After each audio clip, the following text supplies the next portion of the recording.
Welcome back to Morning Joe, 7:28 in the morning at the United States Capitol. Joining us now, member of the Intelligence and Armed Services Committee's independent Senator Angus King of Maine. Senator King, it's good to see you this morning. So much to go through with you. Let's begin, though, with this deal we're hearing about, a counter-proposal from Republicans on the infrastructure bill, expected to be about $1 trillion. One thing we know, and they've been explicit about, though, is they're not going to go for a tax hike, which is fundamental and at the core of what the White House has proposed here. So do you see room for negotiation? Is there potential for a deal?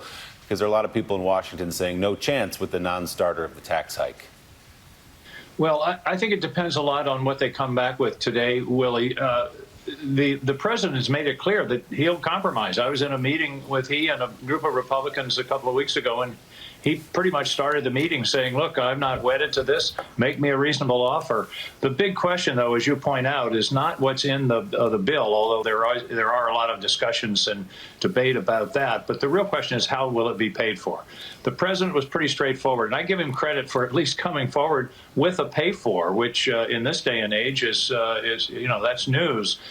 He said, let's move the corporate tax rate, which was reduced from 35 to 21 in the Trump tax cut, back up to 28, which is somewhere near the international average, and that will largely pay for this. The Republicans have said, no way, that's our signature achievement in 2017. We're not going to do it.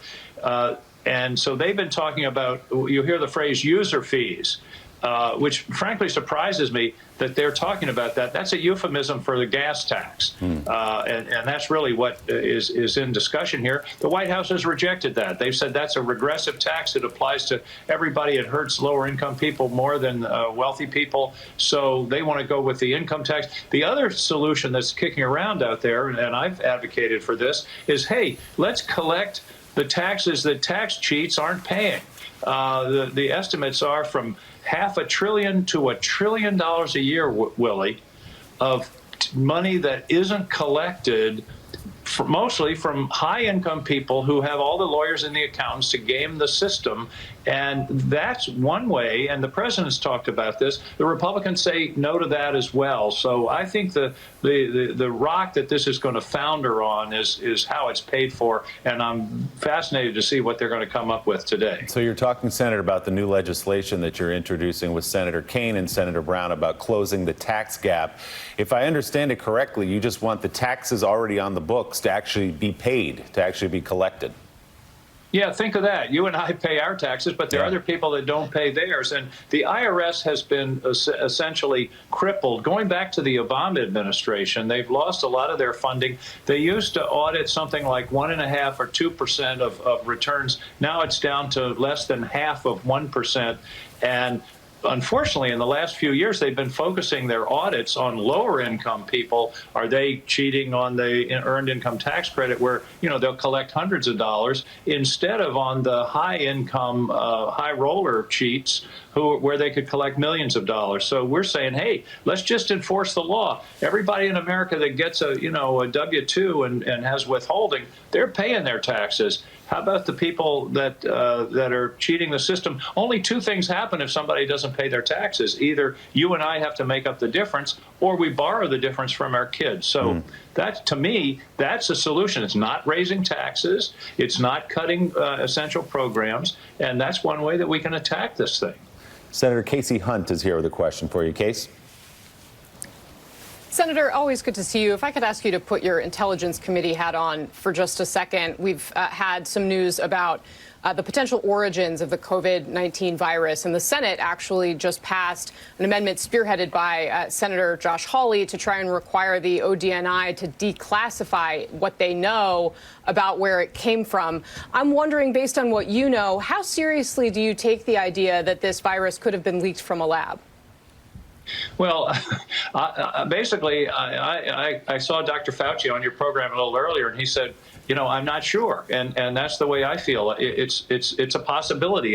It seems like quite a coincidence that there's a lab in the city of Wuhan, which we know is where this disease came from, that experiments with viruses. So it seems to me it's worth tracking down, although our intelligence agencies are going to do the best they can. But the Chinese know the answer to this. And frankly, if it was a lab accident, I don't know why they don't just say so and say, look, this didn't happen on purpose. We're trying to defeat these viruses. It was an accident. And, we move on from there. But the only concern I have about by the way, that I was watching Josh Hawley make that speech last night about how we needed transparency and investigation. The American people deserve the truth. I mean, it was all very high-minded.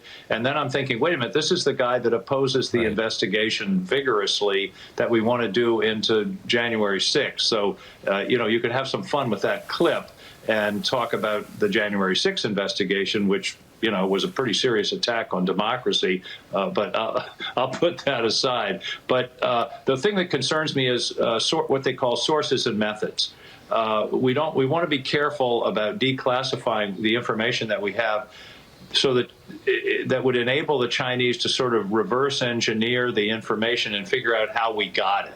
That would compromise whatever sources we may have had or whatever methods we had for obtaining that information. That's always the challenge when you're talking about declassifying information. But everybody wants to know the answer to this, and I think we should pursue it in whatever way we can. But the easiest thing would be for the Chinese to come clean.